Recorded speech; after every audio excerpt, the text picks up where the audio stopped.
Hi, this is Golden Oronte. I'm here with Living Histories at the Cohasset Historical Society with Fran Collins, who is a longtime resident of Cohasset, who's here to talk about his growing up in Cohasset, his living in Cohasset, and his contributions in Cohasset. So, Fran, if we could talk about when you arrived with your mom to Cohasset.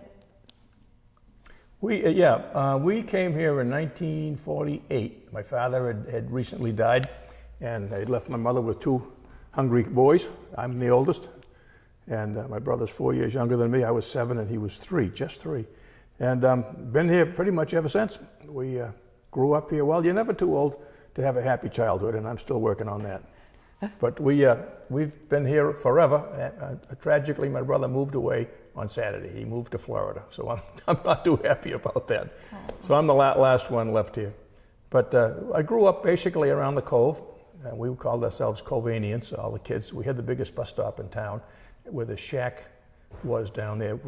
What would that be, by the motel now? Mm-hmm. I think we had about 35 kids get on the bus there. We almost filled up a whole bus at that one stop. But it was a great place to grow up. There was always things going on. The fishermen were busy all the time down there. The boatyard was busy all the time. There was all kinds of stuff for kids to do if you had any interest. And there were several of us that had a great deal of interest. And me not having a father, it was I had the great opportunity to associate myself with all sorts of grown men in different trades in Cohasset. We had Charlie Butman, the boat builder. We had Jack Sylvia, the fisherman. We had Manuel Marks, who ran the garage down there. Richardson White at White's Farm, Holly Hill Farm up there. And everybody would take an interest in you if you took an interest in what they were doing. You'd hang around, and after a while, they'd figure you weren't just another pain in the neck kid. They'd say, here, hold this. Oh boy, now you got something to do. Carry that basket of lobsters up. So, and by doing all of that, I learned more things. I get the best education that anybody could ever possibly have being a boy here in Cohasset, because I took advantage of it. And to this day, I'm very grateful for all of these people who had the time and took the time, whether they knew it or not. They were educating me. And it was, there were only 3,500 people here in those days, so you pretty much knew everybody. And of course, for us to go up to Beechwood, that was like going to the frontier. That was a huge expedition to go all the way from the harbor to Beechwood in those days. So we pretty much surrounded ourselves here with what was right at the Cove, digging clams, fishing, carrying lobsters as we got up. And I think when I was about maybe in the 6th or 7th grade, I started lobster fishing. And I started out with 4 or 5 traps, ended up with around 40, and fished out of a skiff. And off, at that point, I met my wife-to-be in high school. She showed up in the 10th grade, and that was it as far as I was concerned. I looked no further. So we'll have our 50th wedding anniversary in a month. Oh, congratulations. And we went together for 8 years, so I said, you had 8 years to change your mind. But anyway, she'd go out with me in the skiff, and she'd peg lobsters, and So when you say peg lobsters, because there is a well, big the generation. lobsters have claws. They have a crusher claw and a ripper claw. They can be right-handed or left-handed. But because they're very powerful, they can bite you, and they can bite each other. So when you put them in a basket or in a car, a floating box that we call a lobster car, you don't want them to tear each other apart because you got nothing to sell then. So you would take and put a little wooden peg in what would be the thumb. You'd push this little wooden peg in, and it prevented them from using their big claws. They still have some small claws on there. They were an insect, so they got 8 legs, and they still have little teeny claws, so they can pick those up and eat fish, but they can't damage them. So you put pegs in them. Today, all you see is it's more sanitary today, rubber bands. You put rubber bands around them so that they can't bite. That was pretty heroic of her to go to these clopping claws and help you out with that task. Yeah. So other areas in town that you roved around, other than the Cove, you had a bicycle that you had the biggest paper route going? Longest. Yeah. It wasn't the biggest, but it was the longest. Yeah, my paper route, at that point, we'd moved up to 31 Elm Street from 69 Summer Street. We moved to 31 Elm Street over here across from the police station. And my paper route started there, went down the Common, down North Main Street to Ripley Road, down Ripley Road, up Sawyer Street to the Oaks Farm, and then back down Ripley Road, Smith Place, James Lane, Norfolk Road, Oak Street, Ash Street. I think I had the rectory in the church, and then back home. Did you walk up those hills? No, I rode a bike. You could ride a bike up in those days because there wasn't any traffic. So of course you'd have to zigzag back and forth. Yeah. Of course, if you get out and walked, you could have done it 6 times faster, but you rode your bicycle. Yeah, yeah. And you also were at the wash dishes at the Red Lion Inn. When I was a teenager, nights in That's the when it was wintertime. red. When it was red, Grace Cohn had it. Lovely, lovely woman. She ran a wonderful restaurant in there. And Mary Stoddard was the day cook and the pastry cook. And she was there early in the evening, and sometimes she'd ask me to peel shrimp for her for shrimp cocktails. And of course, I'd peel one and eat two. She says, Francis, we can't afford to keep you here with us. So. But yeah, $1 an hour. And in those days, there was a St. Rosano cook down there, another guy named Bob Donnellan and Frank Shine. And they used to make the baked stuffed shrimp, and they did them on these 9-inch pie plates. And they'd scale them over into the sink, and you have to wash them while you're washing the dishes. They had to do the pearl diving as well, the pots and pans. And if they couldn't see their face in that pan or that dish, they would wing them right back at you. So to this day, whenever I wash a pot or a pan, it's shiny like brand new. So this was an interesting photograph of, this is what you remember as the... It was White's Boatyard in that way, Fred White. And they were talking about the walkway here that Yeah. goes... Yeah, they had two, there's another picture of it right here. See the gangway going out and down. They had 2 marine railways there. One was good for about, I think it was probably 10 tons. The other one was good for about 4 or 5 tons. Now today there's only one marine railway and it's in very poor shape, so I don't know how much Frank can run up and down it now. I know he's very cautious. Frank Carey, one of my high school classmates, one of my school classmates runs the boatyard. And these are some pictures of downtown, Yep. as you remember, growing up. We have the corner right here of Ripley and Main. Depot Court and Main Street, South or that's North Main Depot Street. Court. Yep. Okay. That was Carl's drugstore. Then it had just become Colonial Pharmacy. And then over Next here, to that was the paper store, and next to that was, in the paper store you could buy shoes and sweaters and work pants as well as newspapers, but that was the paper store. The next one was Cohasset Restaurant, Pete Williams' restaurant. Yeah. And the next to that was the A&P, which was the first grocery store that had checkout. You go pick out your own groceries, and the girl would check it out going out the door. And then after the Cohasset after the A&P was Mrs. St. John's big house that burned down back in the mid-50s. That's where that little walkway. Stagecoach Way. That's exactly it. And then next to that freestanding building was Joe's restaurant, coffee shop. That's a real estate office now. And then next to that was the cobbler shop. And actually he'd moved out. He moved to Hingham, and my mother moved in there with her real estate office. And next to that was the Cohasset Cleaners, Sherb Merrill. He lived down right at the head of the cove. And then after that was Ruth's Dress Shop. Didn't sell many dresses, but lots of other stuff.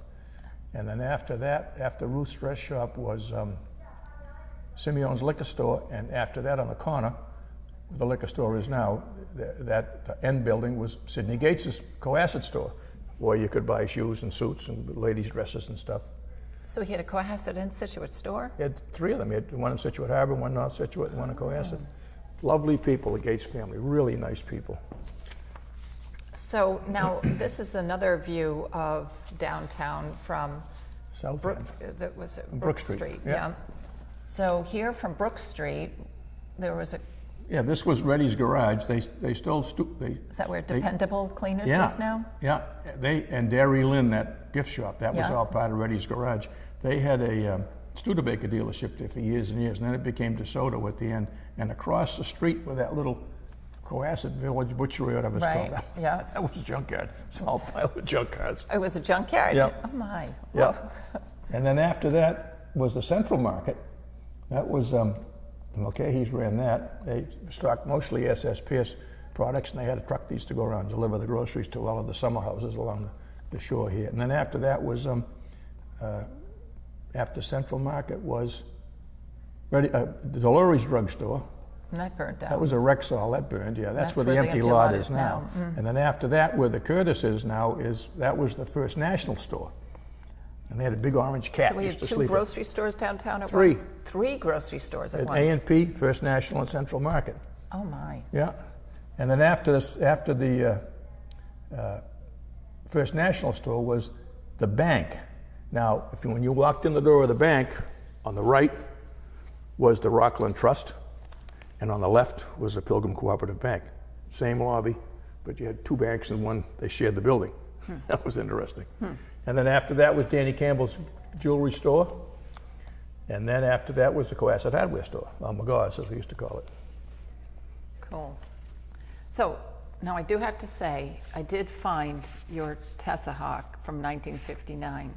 And other than your charming photograph in here of you.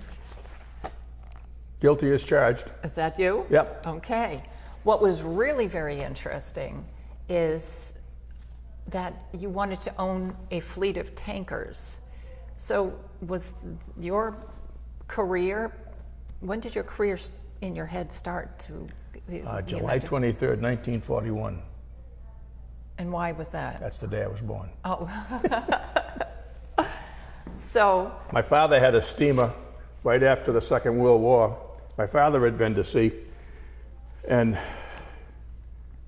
time the war came, he was working in the shipyard as a ship fitter, and I guess he was too old to serve at that point, so they kept him in the shipyard. And after the war, he ended up with a steamer out of Boston, out of Central Wharf, where the New England Aquarium is now.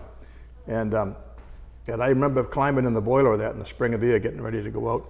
I couldn't have been 5 years old, but the fascination was always there. I always, that's really what I wanted to do, was to be a seaman or a mariner, and I did.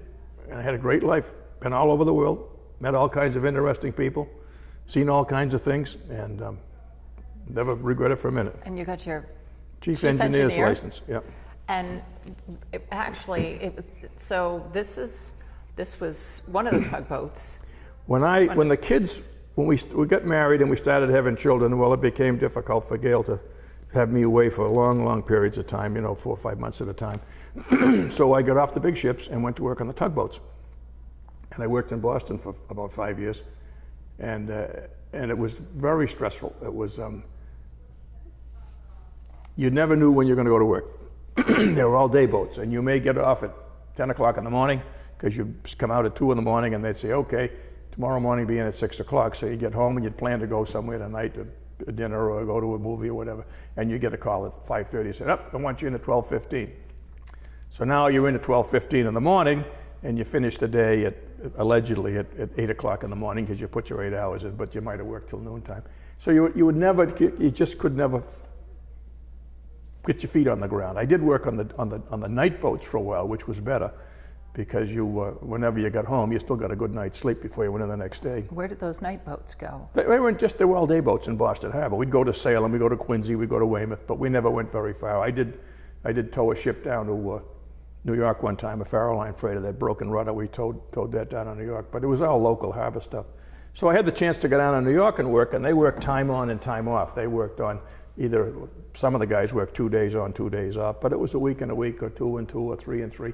I ended up mostly working 3 weeks on and 3 weeks off, which was great, because as the kids were growing up, you could be home for most of their school events, athletics and whatever they were doing. So you were still a part and parcel of their lives growing up. They knew who their father was. Mm-hmm. And yet you weren't, I used to say, you were gone long enough to be missed and home long enough to be a pain in the neck, and that was what it boiled down to.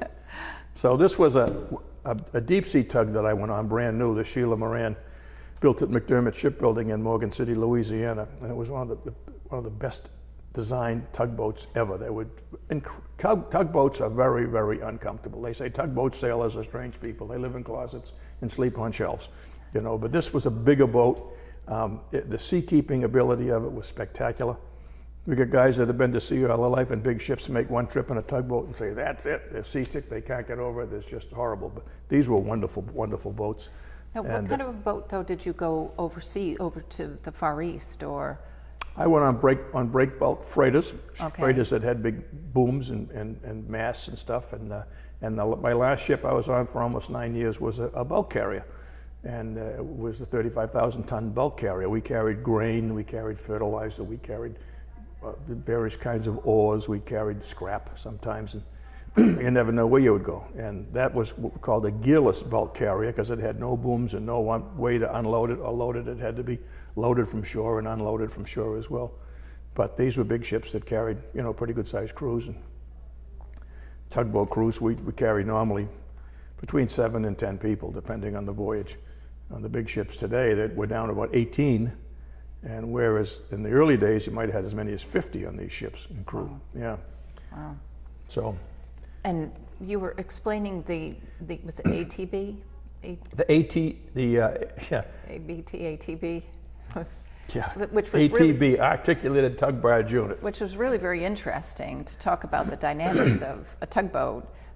To me, tugboats are whimsical looking boats. They do have a cartoon look to them. Oh yeah. But I'm not a boat engineer. I'm just talking from. Well, this particular type of tugboat here was one of the last of the pure towing boats. You had a great big winch here in the stern, and you'd have 2 1/4 inch cable, maybe 1,500 feet of it, and you'd tow the ship would be way out, or whatever you told me, way out behind you. But you did have lots of fendering on the bow, so that you could take a barge that had a big notch cut in the stern of it, and you could stick the bow of the tug into it and put push wires up on the side so that you could actually drive the barge as one piece unit. But in heavy seas, you can't do that because the tug is moving up and down, the barge is this way and that, you just tear everything apart, do damage. As a matter of fact, you didn't even sink some of the boats have been sunk because of that.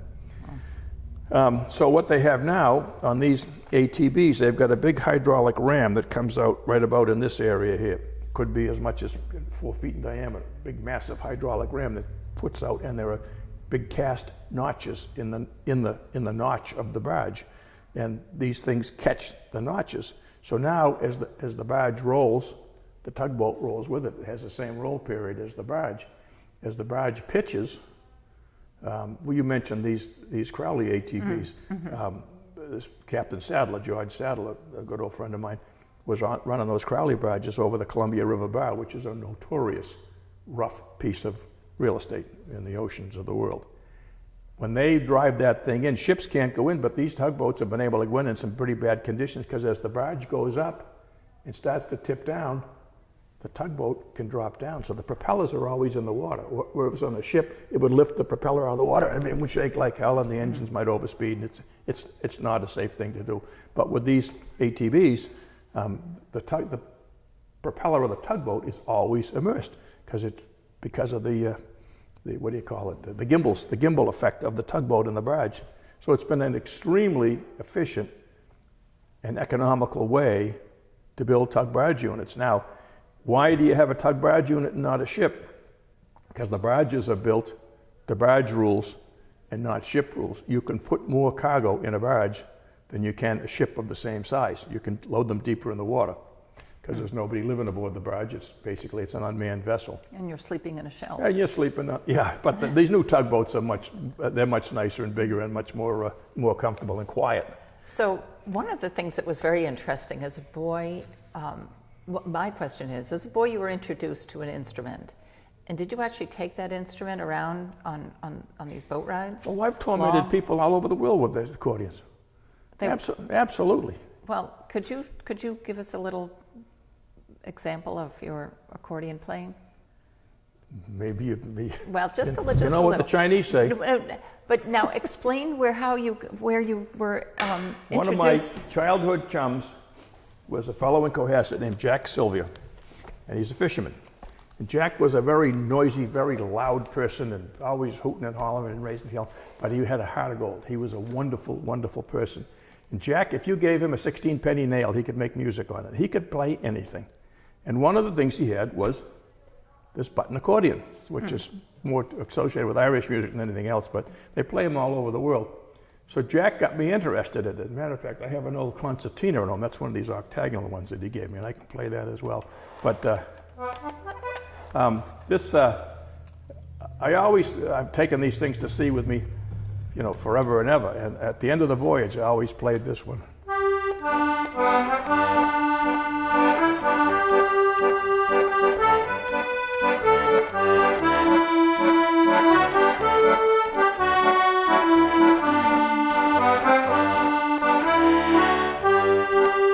Rolling home, rolling home, rolling home across the sea.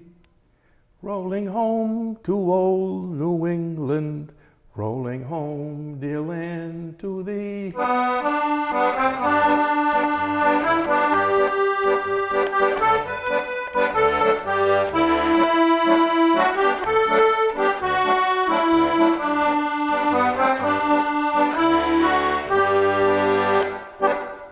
Now, one terrible thing about playing this accordion, and it took me years to figure it out. 99% of button accordion players can't play and sing at the same time.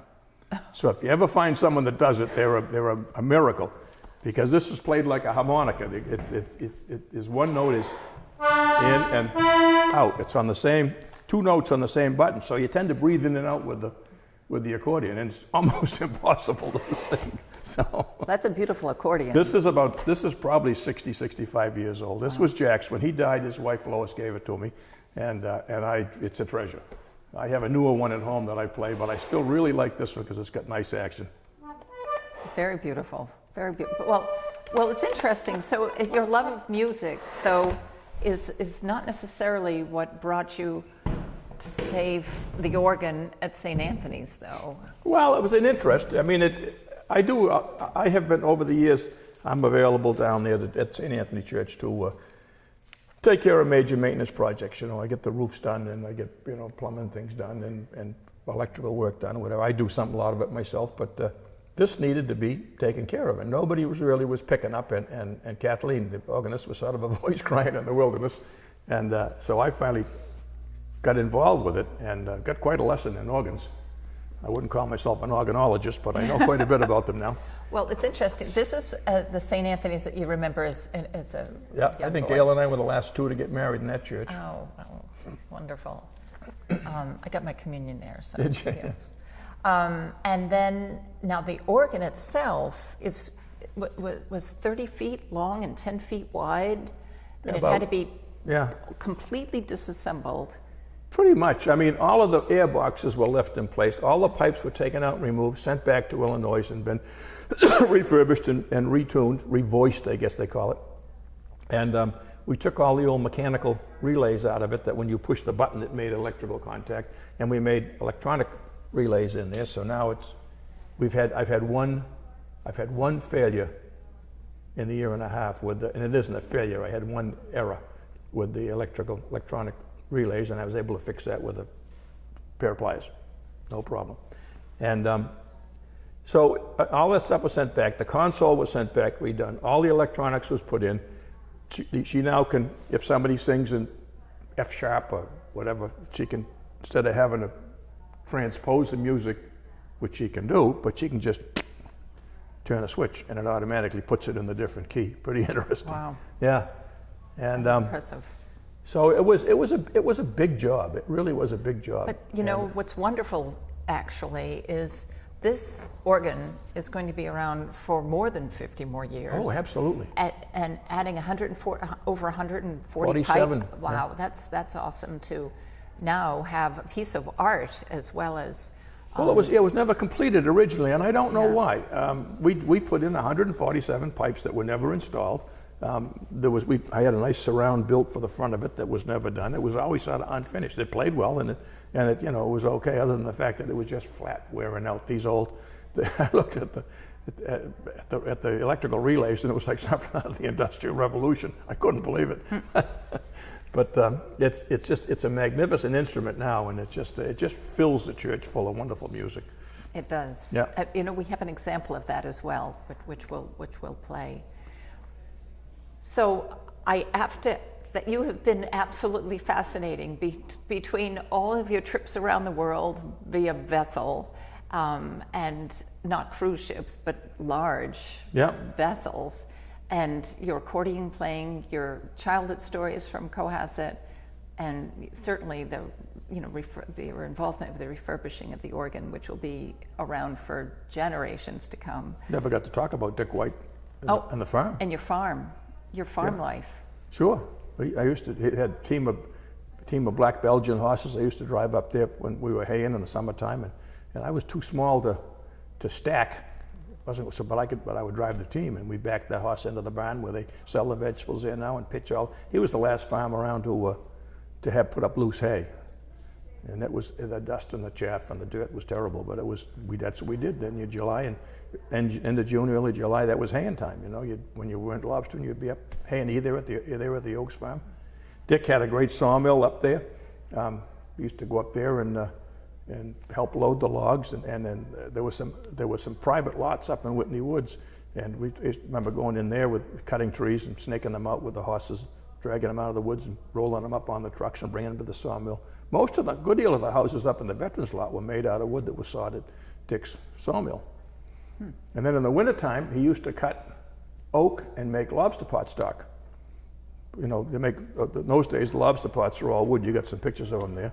Right. And he would make them, and he also made rollers for the fishermen would buy them all knocked down, and then you'd build them yourself. Is that something you would help? Who made the nets then of the? Made them yourself. All the fishermen put their lobster pots together and their nets. Yeah, made the heads. Yeah. Wow. There's only a few guys in Cohasset that still know how to make a head. I was talking to two fellas the other day. I'm one of them. And as a matter of fact, Cohasset used to make them on a wooden frame. And when I went to the Maritime Academy, I met a fellow named Tony Belmonte, who was from Lynn, and his people were lobster fishermen up there. And he said, no, they make them on a nail. I said, how do you do that? He said, I don't believe it. He said, no, we make them on a nail. Well, finally learned how to make them on a nail, and it's a lot quicker than doing it on a wooden frame. But my old wooden frame is down at the Maritime Museum. I gave it to them. Oh, wow. Yeah. But Dick used to also make rollers for the nets for the Boston fishing fleet in the wintertime. He'd make them out of pine or oak rollers about that big around, about that long. And he'd turn them out he had a big engine lathe in the blacksmith shop. And they'd be turning up, they'd put these square pieces in, they'd round them up. And geez, you'd be absolutely knee deep in wood shavings in the shop there, because they'd be making so many of them. You have to keep shoveling all the shavings out. Of course, that was good bedding for the horses and the sheep and the goats up there. But I mean, that was another whole way of life up there with the blacksmith shop. Richardson White was an accomplished blacksmith. He could make most anything, in that forge, as well as being a spectacular sculptor.